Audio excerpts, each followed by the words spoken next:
topic of discussion is unconscious or implicit bias. So what is unconscious bias? We all have it.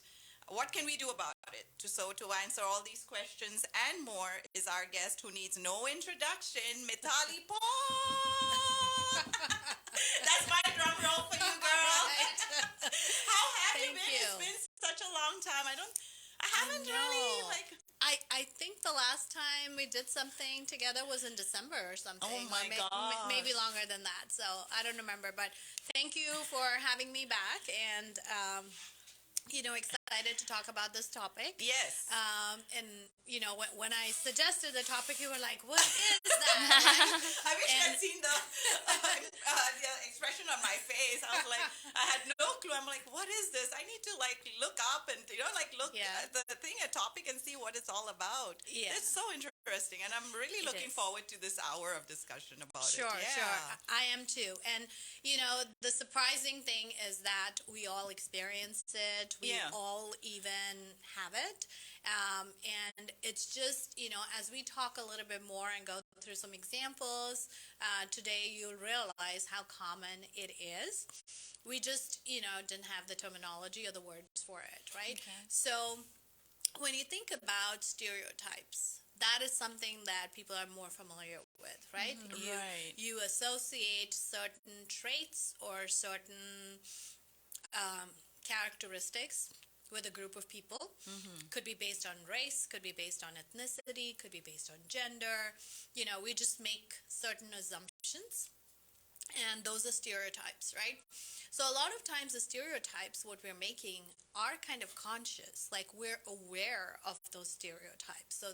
So that's called cognitive bias. So cognitive bias is when we realize that we're doing it, and we're okay with it. Like it's not, for good or for bad, but we realize we're doing it and we're okay with it. But a lot of times we have biases that are unconscious or implicit. So you're making an assumption or you're making an association with a certain individual based on previous experiences. So, as you all know, obviously our brains are wired in, different ways. But then there was actually a piece of research I was looking at. Apparently, every second, our brains are exposed to 4 million pieces of information. Oh. Wow. That's just, constantly. So it's conscious, it's subconscious, because I'm looking at you or I'm looking at you, but my brain's processing just everything in this environment, right? Yeah. Along with everything that's happened this morning, the traffic that I dealt with when I walked into the building, or the conversations that I've had. So consciously or subconsciously, a brain has immense amount of information that we're dealing with at any given point of time.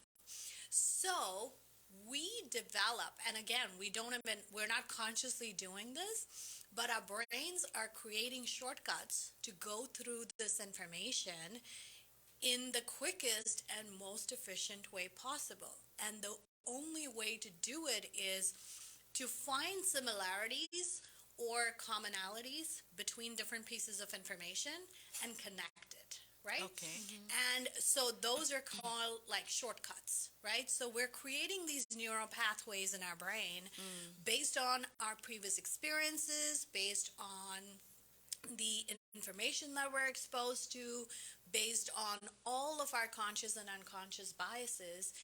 And based on those, we're constantly making decisions. You've heard people say it was a gut feeling, right? Yeah. That gut feeling is really you going by your impulse.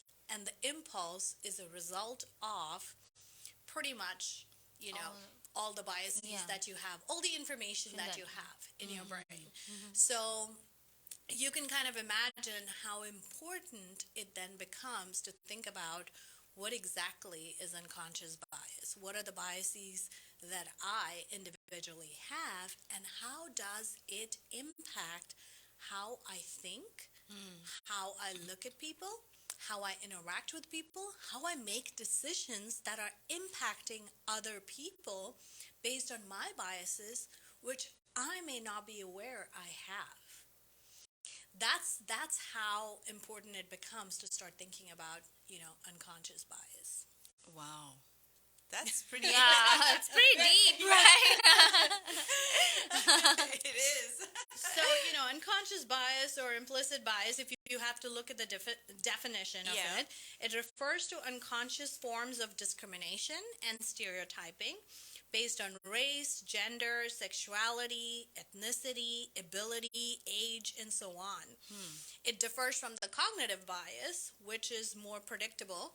It's based on, mental errors that you may make as a result of misunderstanding a certain situation or a certain reality. And you're making decisions based on that. That's cognitive bias because and you're making a decision based on that. Like I'm going to assume that as a woman, you are not going to be handy around the house, or you don't know how to fix a car. Like, that's a cognitive bias I have based on the information or the assumptions or what have you. So if you were to tell me that, you ride a motorcycle or you know how to fix cars, I'll be like, Lynn, and that would be surprise. Right. That would be a surprise for me because cognitively my bias is you're a woman, so you can't fix a car, or you probably don't ride a motorcycle. That's a cognitive bias. I know about it, I'm aware about it, but I'm still making decisions based on that. So if I had a car problem, I wouldn't come to you. Maybe I'll go to your husband based on that cognitive bias that she's a woman, she won't be able to help me. Let me talk to a man about it, right? Yeah. So that's a very oversimplified cognitive bias that you may have. But an implicit bias is where I don't even realize that I'm making some assumptions about you and making decisions based on assumptions, hiring decisions at work. Or, even people you hang out with or who you associate yourself with. There's a lot of bias that goes into it that we may not even realize. And it could be an experience, a negative or a positive experience that you had 20 years ago. But then your brain has it in its subconscious, right? That's why it's called implicit bias or subconscious bias. Maybe you had a negative experience with someone from a particular, and I'll give you an example. When I first came to the U.S., my very first interview, so I came here to go to grad school, right? And my very first interview with the program director at the university office, I landed the previous day, like the first day. The next morning, I had my appointment with the program director, and it was kind of like the formal interview. And, I'm here, bright-eyed, bushy-tailed, just moved here to the U.S. Everyone's been wonderful to me in the airport. And I'm like, wow, Houston's such a friendly town. Everyone's been wonderful. And I end up in the program director's office, and he starts talking to me about the importance of integrity in the U.S. culture and how some cultures don't give as much importance to integrity. And I'm sitting there going, like, did I miss a memo of some sort? Like, what's happening here, right? Yeah. Why am I being lectured about integrity? Yeah. At the first time that someone meets me, like, Right. what did I do or say that he thinks it's important for me to know about the importance of integrity? I'm like, why are you questioning my integrity, right? And I'm thinking about that. And then, we continued the rest of the discussion. And all the warm and fuzzy feeling that I had going into his office was gone when I left because I just couldn't understand where that was coming from. Right.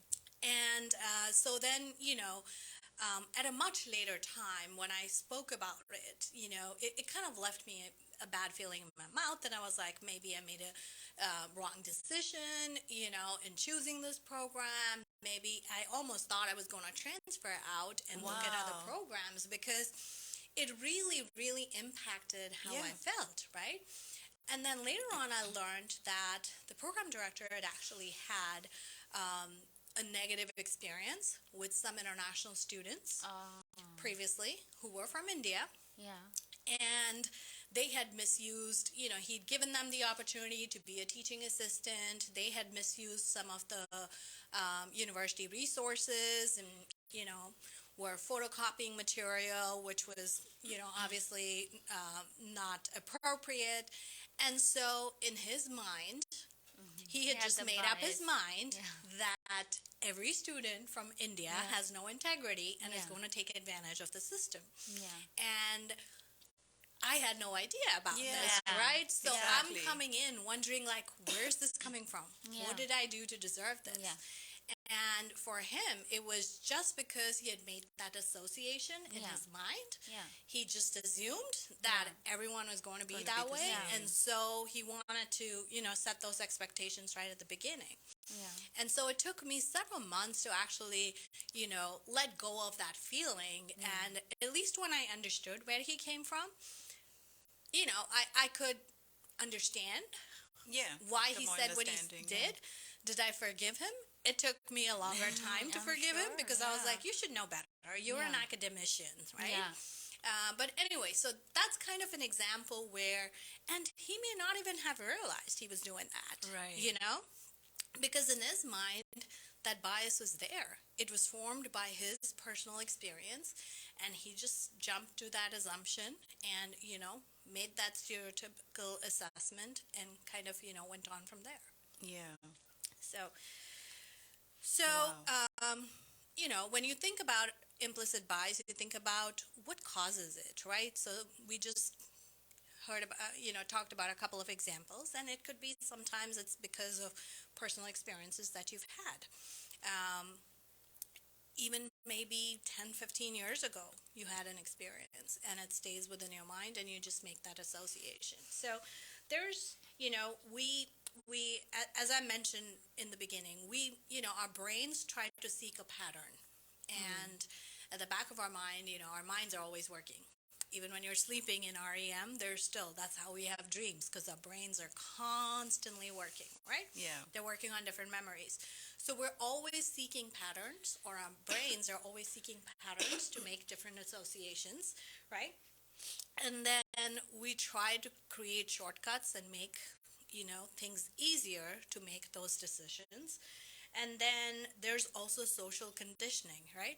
It may not be something that you experienced, something you heard from your parents, something you heard from your friends, something that you hear from the media, right? You just make those assumptions, or there's that social conditioning where you're constantly hearing it from other people. And so the back of your mind, you associate that, and it's difficult to talk about these things, but when you think about it, all the violence against Black Americans, right? When you think about all the racial unrest, and a lot of it is got to do with implicit bias and unconscious bias. And, you can go through a lot of diversity training, but that only helps you if you already know what your biases are, right? If you don't even know what your biases are and how they're impacting your actions every day, then you can't do anything about it. So really the first step is that awareness. And that awareness is very hard to come about because either someone has to point it out to you, or, you're constantly exposing yourself to different people, different viewpoints.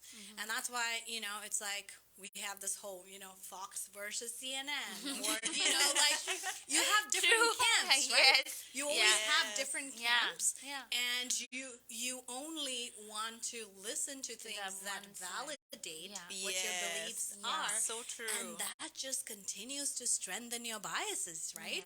Because you're constantly taking in information, and that's actually a type of bias. It's called, confirmation bias, is that I already believe something about you. I've made up my mind. So now I'm going to look for pieces of information that validates that bias, right? And then it just gives me more opportunity to believe in it more strongly and say, oh, yeah, that's why. Look. Like, there may be one thing that happens, and you just say that, see?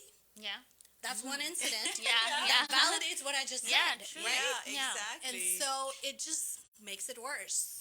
Right? Just like friend circle, right?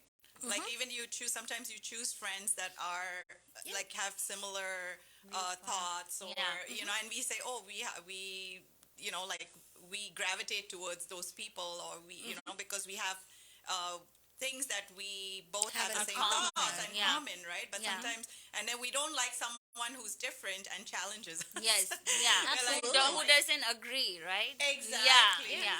Because then it becomes like a discussion, or they're defiant, right? Yeah. So Exactly. And when you think about it, like especially in the past couple of years, things have been so politically charged that we know that it's kind of touchy topic, so we're not going to talk about it, right? Yes. Because the likelihood that you and I may not see eye to eye is high. And then what happens? How does that impact our relationship? So, maybe I'm not going to bring that up with Lynn because she may not agree, and that may impact how we feel about each other, right? And so a lot of times, like you said, we just try to surround ourselves with people that we know agree with us or have a similar viewpoint because it's uncomfortable to have a conversation. And I mean, I have a tough time too. Like if we have to sit down and have a discussion about something, it's hard to see the other person's viewpoint. And having a healthy debate where you respect the other person's viewpoint and not try to put the other person down. I mean, even our politicians don't really.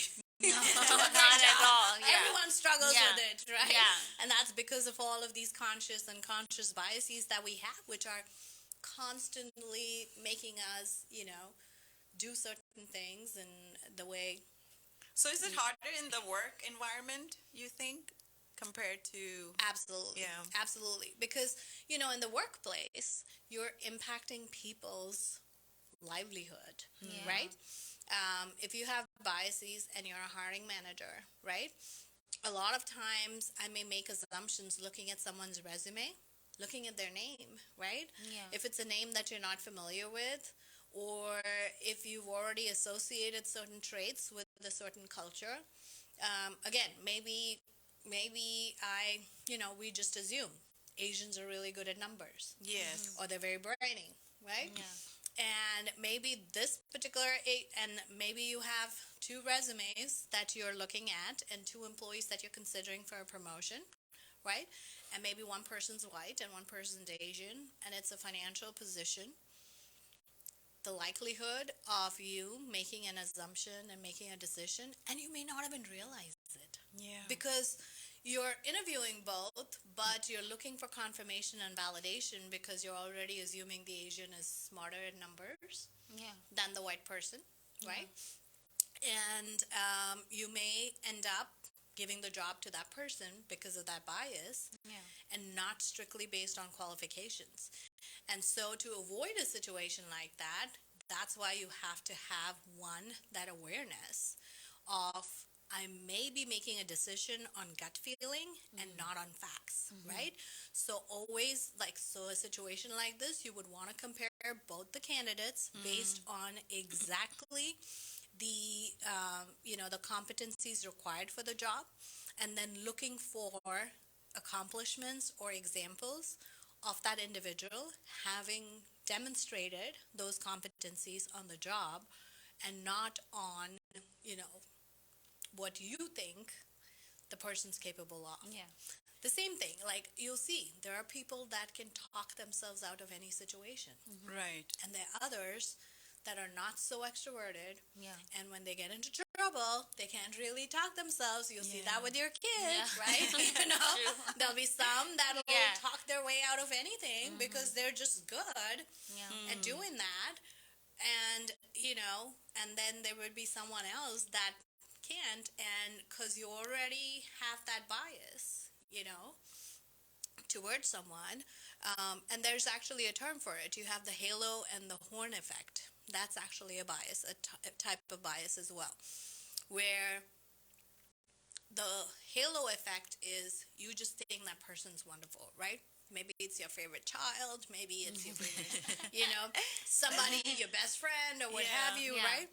You put a halo around them because you're like, Lynn can never do anything wrong. Like, Yeah. Lynn's wonderful. She can never do anything wrong. So if Lynn makes a mistake, I'm going to overlook it, right? But Layla, maybe I don't really like you that much, right? Yeah. That one time that Layla was rude to me, like, she really doesn't know how to talk to me. So Yeah. I put horns on Layla, right? Yeah. So the horn effect is, even if you make the same mistake, the repercussions of that is Yeah. going to be much worse because I don't like Layla, because Layla's got horns and you got a halo. So think about how that pans out in a workplace, right? Yeah. Because there's always that, you'll have that favoritism, or it'll be inconsistencies in how you treat your employees, and how you lead, and how you recruit, and how you manage, who you give that raise to. Yeah. So think Yes. about how every day it can actually impact other people's lives if you are in a leadership or a management position. Yeah, that's important. Yeah. Don't even realize that, right? So when it comes to hiring, I don't know how it works now, but before we used to always just call people, do the interview because you have, it's personal, right? Face to face. But many times it's now send your resume. So, sometimes when you read the resume, it's so perfect. And when you read the name, it's perfect too. So on Yeah. what, like, how are people hired now in this case? Like, is it still, you still do interviews, or you just, Of course, of course. yeah, So, again, because we're getting more and more aware of, all these biases that creep into recruitment, and because diversity is important, right, and, everyone realizes, not just in healthcare, every industry, we realize that the more diverse a workforce we have, yeah, the better, the more effective we're going to be, the more inclusive of an environment our employees are going to have. They're going to be happier. They're going to be engaged. You're going to retain them.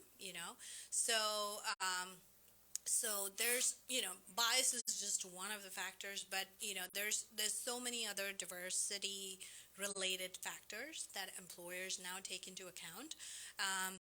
Obviously, you still have, most organizations have the online tools, right? yes, Where you submit your application, they're looking for, it's kind of AI, computer generated. Some employers will have bots. If you go onto the Houston Methodist career site, if you start chatting with someone, you'll realize it's actually a recruitment bot and not a person you're chatting with. But there's a lot of artificial intelligence and AI that looks for keywords, right, based on the job Okay. description and the role. And they're looking for those keywords in your resume. So the resume is always still going to be the first, point of contact or what have you. After that, once you've met the minimum job requirements, right, based on that resume review from the system, that's when you get into the next level, and that's where the recruiters get involved, and then the managers get involved, and then you get into, whether it's video interviewing or in-person interviewing and things like that. But to kind of answer your question, how do you address and keep recruitment consistent, is by using standardized tools, right? Instead of doing, even when you're doing behavioral interviews, we have tools that we use to make sure that we're making decisions yeah, based on facts yeah. and not on biases. Okay. All right, so let's go on a short break, and when we return, we will continue our conversation with Mitali Paul. Topic of discussion is implicit bias. This is Chai Time on 99.5 FM. Welcome back to Chai Time on 99.5 FM. We are in conversation with Mitali Paul, and this discussion has been very interesting. Yeah. It's Eye-opening. eye-opening Yes. as well. Yeah. Yeah. So let's continue with it. So we are talking about implicit bias. Sure. So let's talk about, we already covered a couple, but let's Yeah. talk about the different types of biases, or Yes. how they end up showing up, right? So you have something called affinity bias, and we kind of talked a little bit about that. Affinity is when you like something or Yeah. someone, right? Yeah. So if you find something that's similar with someone, then you tend to have the affinity bias. And this again may show up like friends that you hang out with, but that's not as dangerous or doesn't have repercussions versus if I'm a manager and I'm just trying to recruit people to my team that remind me of me, Yeah. that have similar, qualities or characteristics like me, and I'm making recruitment decisions based on that, Yeah. I'm a great employee, so I may end up actually ending up with great employees, but at the end of the day, I'm not going to be making decisions based on who's the best for the job, but it's going to be based on who I like or who I think fits.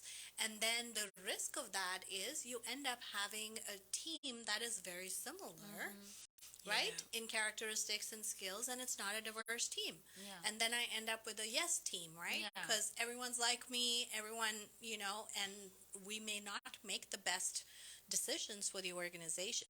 So you have the affinity bias. We tend to gravitate towards people that are similar to us, right? Then you have ageism, which is, we know, discrimination based on age, right? Yeah. Maybe it's a tech job, right? And you don't even look at resumes above 50 Yeah. or 60 because you're just assuming that, oh, that person's too old. Yeah.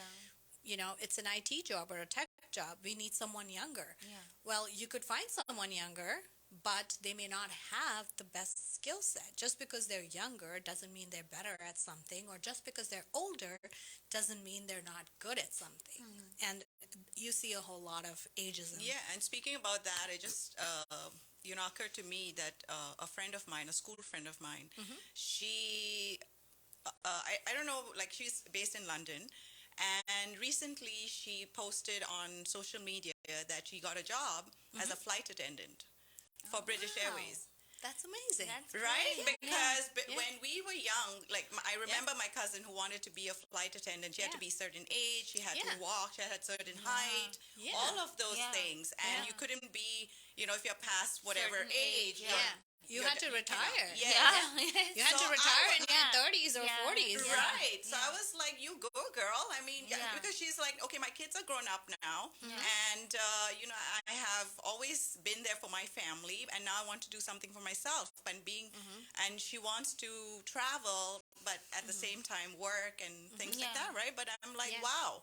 Yeah. That's really good. So things are changing then, Yeah. right? Now You that would you're not talking see- about ages. Yeah, you would not see that happen maybe even 10 years ago, Yes. No. right? Yeah, that's great. Then you have the attribution bias, right? Attribution bias is you're looking at people's attributes or you're looking at people's characteristics and thinking, the example that I gave you about fixing cars, right? Yeah. The assumption is that women may be less competent than men. They may undervalue their accomplishments or overvalue their mistakes because you're a woman versus a man.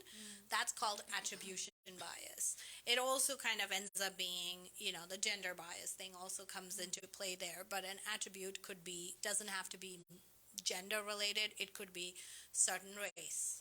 We make an assumption that they have certain attributes. Right. Even within India, like, when you think about it, people hear I'm Bengali and my husband's Malayali, and they're like, oh, your kids must be really smart because both Bengalis and Malayalis are supposed to be very smart. The smart gene. Exactly.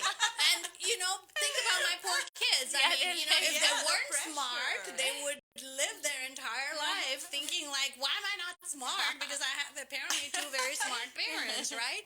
And again, we're making those assumptions Yes. based on, those stereotypes and those things. Like, when you look at maybe the Gujarati or the Marwari community, you assume or you make assumptions that they're more entrepreneurial and really good at business. So you may have someone that belongs to that community and is not interested in business, right? When I wanted to get into business, like my entire family was like, why, right? Yeah. Because there was only lawyers or Right. doctors, right? Yeah. And so when I talked about healthcare administration, they're like, what is that? And why would you even want to do that? Yeah. Right? Yeah. So all of these biases that creep into, Yeah. people's decision making. Yeah. Like when we opened Arling's, we never had servers or any of our staff, front of the house staff. We didn't have any Indians. And it's Indo-Chinese, right? Yeah. So when customers would come in, they're like, why don't you hire Indian servers?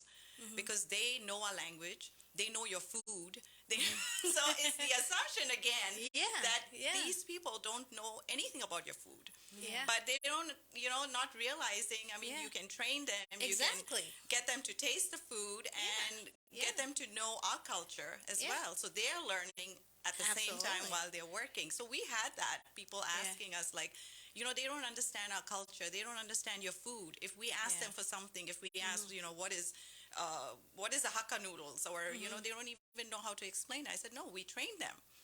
It's not necessary just because they are not Indians doesn't mean they don't have that knowledge, because we give them that knowledge of food. Exactly. That's a great example. And then you have the beauty bias, judging people, especially women, based on how attractive you think they are. And, it's actually, there is research on this, that even in the workplace, people that are attractive, it could be charisma, it could be, physical attributes or look, they get away with stuff because they're just likable based on their attractiveness than someone who may not be perceived as that attractive, and you just have that unconscious bias based on that. And again, you don't even realize, like, that because that person is either attractive or unattractive, we're making judgments about that person based on that appearance. Yeah. And it's very, very, very real. But then movies do that. I mean, in the movies, right? So and then the media, right? The media all the media time. has, like, I mean, across every, whether it's movies or whether you're watching ads or things like that, we're constantly flooded with images of what beauty means, right? Yes. And then again, that's why, a lot of it is social conditioning.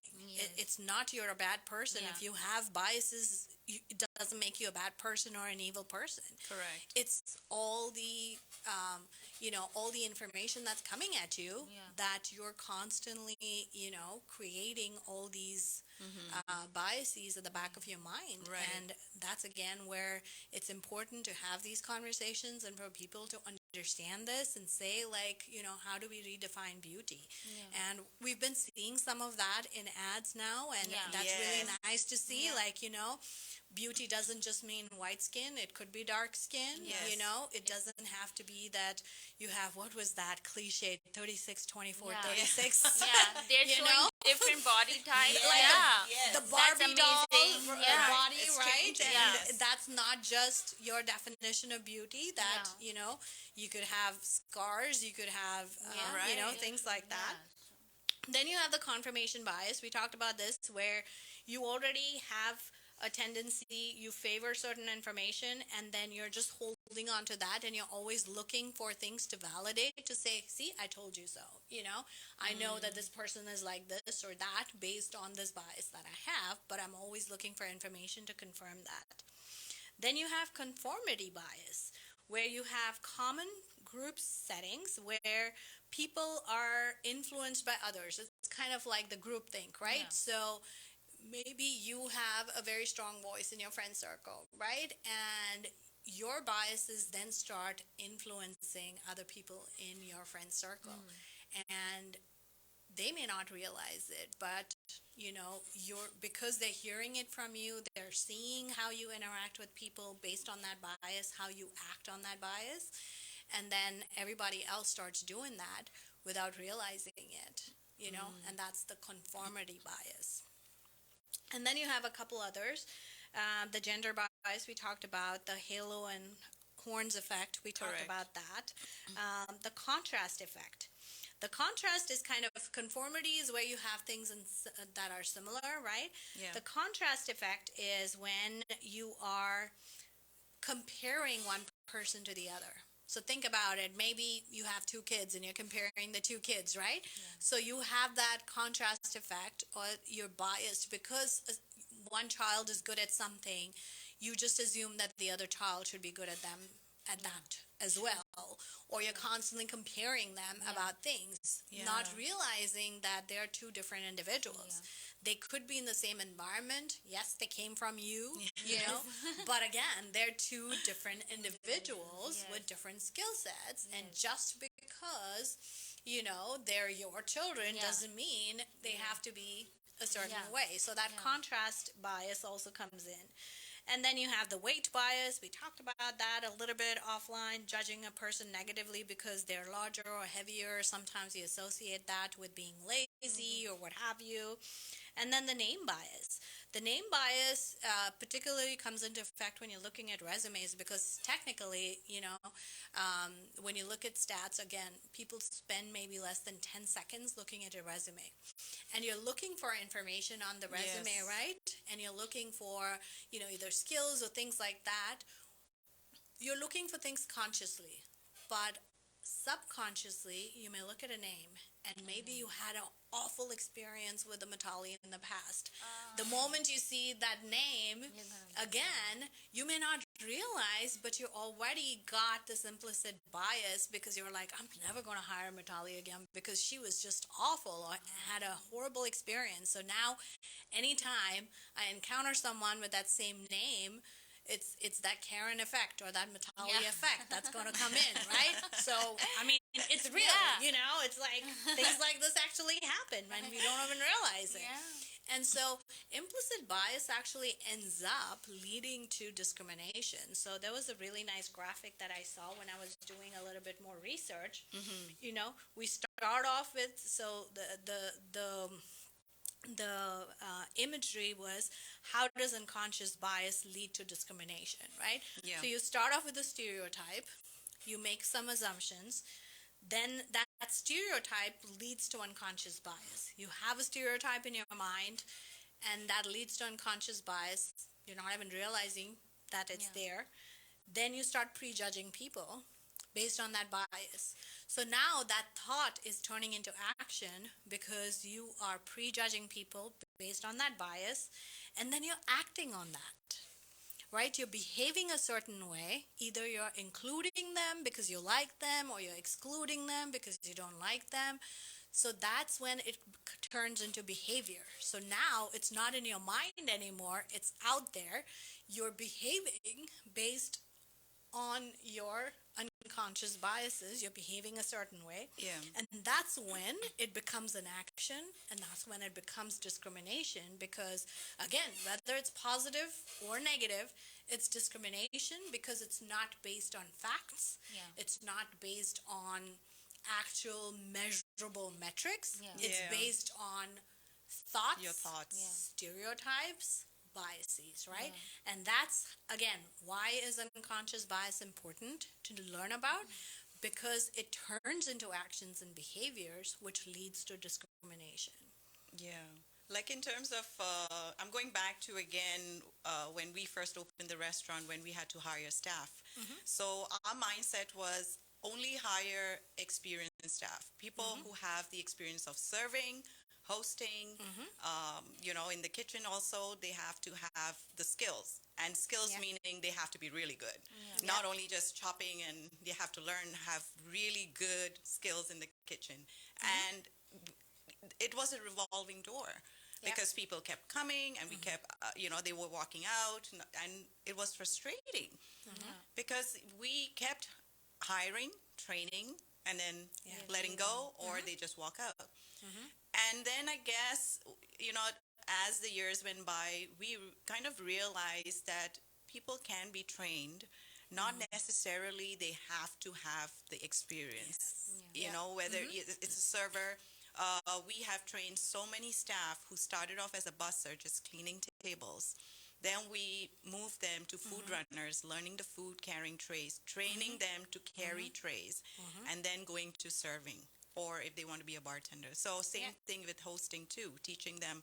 And now we are at a point where now we don't hire many because many they stay with us. But even if we have to, like if they go back, they have their own professional jobs and they're going back, and we're hiring, we see the potential in that person now, and we are like, okay, this person can be trained no matter what. If they show that they want to learn and they want to work hard and they want to do more than what they have been hired for, this person can do it. Absolutely. So we have evolved as well when it comes to hiring. And that's why they say, hire for attitude and not for aptitude. just Yeah. aptitude, right? Yeah.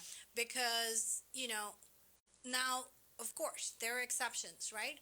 Yes. If you need a nurse, or if you Yes, need of a course. radiation, technologist, or if you need a pharmacist, Yeah. you have to have those credentials and you have to have those skills. Yes. So skills for those jobs are different. important. Yeah. Correct. But even when you have two individuals that have the same skills and the competencies, always hire for the attitude, because you can always train up, Yes. but you cannot change someone's attitude, Yes. right? Right. And if they have that potential, if they have that desire to learn and improve, and they are the right fit for your culture, Yes. you're going to have someone who's committed, who's dedicated, who you can retain, who's not going to be toxic in the workplace for other people, right? And so that's why they always say, you can train up on the skills piece of it, just like the example you gave. I mean, but you can't change someone's attitude, and that's something. It takes a lot, much more to change behavior than to change someone's skill set. Yeah. Yeah. And I'm so fortunate because even for me personally, when I was looking for a job, I was studying and looking for a job. I started off as a server, and then I went into pharmacy, but a merchandiser. So I was doing merchandising, putting stuff on the shelves, and had my own aisle to take care of. And then the manager said, "You want to be a cashier? We can do cashier and merchandising." So I did both. And then the owner was like, "Why don't you try and work in the pharmacy?" And then I became a technician, and then I went to study and everything. So everything just step by step. Exactly. I guess they saw that I had that potential, and they gave me that chance. Yes. Yeah. So that's the thing, you have to be given that chance too. Yes. You may have that potential, but if no one sees it and you're not given that chance, I was given that chance, and I'm so, I'm really thankful for that, because he saw that. He's like, you can do more. You don't have to just be a cashier, but you go and you be, train under the pharmacist and learn. So I was learning everything hands-on, not having that background of the education, but then later on going and getting my certificate, like being certified and everything else. Yeah. And that's where, you have to remove the systemic barriers that exist in some organizations, because, you may have a job description that says required 5 years of experience or required 2 years of experience. What happens if you don't have that? Then you never get the opportunity, because the requirements are so stringent. And that's something that, even at Houston Methodist, it's evolving. We're looking at that when we're saying, how can we make it more competency-based, and how can we make it more inclusive and not so stringent, where already in a tight job market, you're trying to develop a diverse workforce, you're trying to be inclusive, you're trying to remove biases, but then in a way you have an experience bias, because you're assuming that just because you've done this job before, you're going to be good at it. Maybe you've done this job before, but now you're so burnt out with that job, you're not good at it anymore. You do it for a paycheck. Versus someone that's just learning and is starting off, they're probably going to be a much better hire than someone who's done the job and they're like, oh my God, like I just have to do this because I need a paycheck, right? I mean, so there's obviously, a lot of evolution as employers in the workplace that we have to do. But as individuals, how can we continue to make an impact, right? Both at work and in our personal lives. Yes. So I know we've still have time. We've got a few more minutes. But, we've talked so much about unconscious bias, and obviously we want to talk about what can we do about it, right? How do we address it? Now that we know it exists, now that, we know that we may have our own biases, what do we do about it, right? Right. So the American Academy of Family Physicians actually came up with these 8 tactics. And if you know me, I love a play of words. I love acronyms. So the acronym is actually called Implicit. So it's a good way to remember these tactics. It's called Implicit. So the I stands for introspection. Okay? So how do we deal with implicit bias? You start off with the I, introspection. It's self-reflection. Yes. What is it that influences my decision making, what are things? So it takes that self-awareness. Explore and identify your own prejudices by taking an implicit association test or through other means of self-analysis. So there's actually online tests for free that you can take. I think it's called IAT or something, implicit analysis test or something like that. And there's actually a website called Project Implicit, and it was, kind of funded, and it was a study. So you can actually take a test and find out what are the subconscious biases that you have. So that's your first step, introspection. Then the M stands for mindfulness. Since you're more likely to give in to your biases when you're under pressure, practice ways to reduce stress and increase mindfulness, such as focused breathing. So we all know when we're multitasking, we're going to go back to that gut instinct and make decisions based on gut instinct. But if you're mindful in the moment and you know that you could be giving in to some bias when you're making an important decision, be more mindful as you're making those decisions so you know that no bias creeps in. Yeah. Then P stands for perspective taking. Consider experiences from the point of view of the person being stereotyped. You can do this by reading or watching content that discusses those experiences or directly interacting with people from those groups. So if you already know you've made a certain association with a certain group, expose yourself more to them so that it helps you break those biases, right? Because you've made certain assumptions, positive or negative, and if you expose yourself to more people in that stereotypical group, you'll learn that either your biases are wrong or, you're going to find exceptions, and it's going to make you, again, register in your brain that not everybody is like that, right? Correct. L is for learn to slow down. Before interacting with people from certain groups, pause and reflect to reduce reflexive actions. Consider positive examples of people from that stereotype group, such as public figures or personal friends, and then, you slow down and make decisions based on that. The I stands for individuation.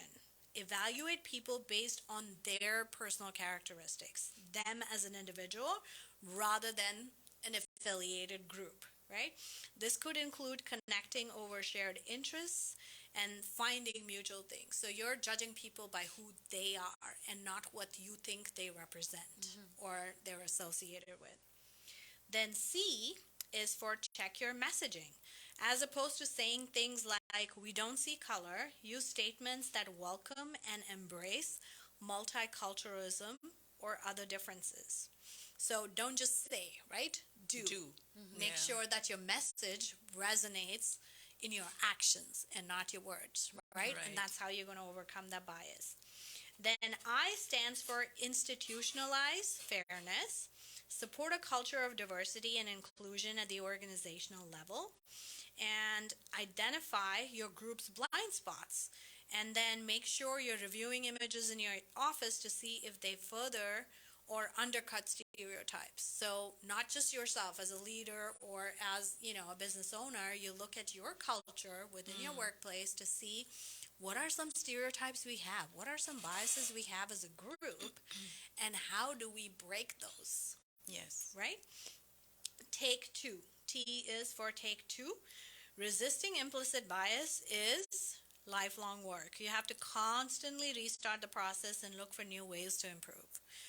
Because again, as we're living our lives, more biases are creeping in, right? So think about it. I've got 40-something years of bias that I got to work on, but I may live another 40 years, and so, I'm going to constantly work on it, right? So, a couple of things that I wanted to mention in terms of facts, just to make the impact and leave on an impactful note, is, again, why do we need to understand and care about implicit bias? There's so much of evidence that unconscious bias seeps into decisions that affect people's lives, right? Black Americans suffer from police harassment and violence at a much higher rate than white people. they attribute police harassment to the internal characteristics of black people, implying that it's deserved and not to the external context. Then maternal mortality is much higher in African American women because we, as healthcare providers, there's a lot of data and research out there that we minimize their, complaints or concerns or issues almost to the extent where it impacts their life expectancy. White job applicants were found to be 74% more likely to have success than applicants from ethnic minorities with identical CVs. Oh, wow. Okay, 74% more. University professors were found to be far more likely to respond to emails from students with white-sounding names. Oh. Okay? U.S. doctors have been found to recommend less pain medications for Black or Latino patients. And this is all validated data, right? Than white patients with the same injury. White participants in a study were found to perceive Black faces as more threatening than white faces with the same expression. And that you have that beauty bias, right? Because we associate the color of skin with beauty. Yes. And it's the same expression on two people's faces, but one is white and one is black, and you tend to misinterpret one person's expression against the others. So these are just a couple of facts that are out there where you see how implicit bias plays out in society, in anyone's lives. And that's why it's important to have this dialogue and the awareness. And I'm so glad we did this morning. This hour was really an eye-opener. And I'm so happy that you decided to bring up this topic and talk about it, because we don't realize it unless we have that conversation. Mm-hmm. Yeah. So thank you so much, Mitali, for joining us this morning. We love having you. Yeah, I know we do. We need come to. more often. Yeah, more often, exactly. Tell my boss that. I hope he's listening. Thank you for joining us this morning. Thank you for having me. Appreciate you spending the time. Thank you, listeners, for joining us this morning on Chai Time. We shall see you same time, same place next week. Signing off, Chai Time on 99.5 FM.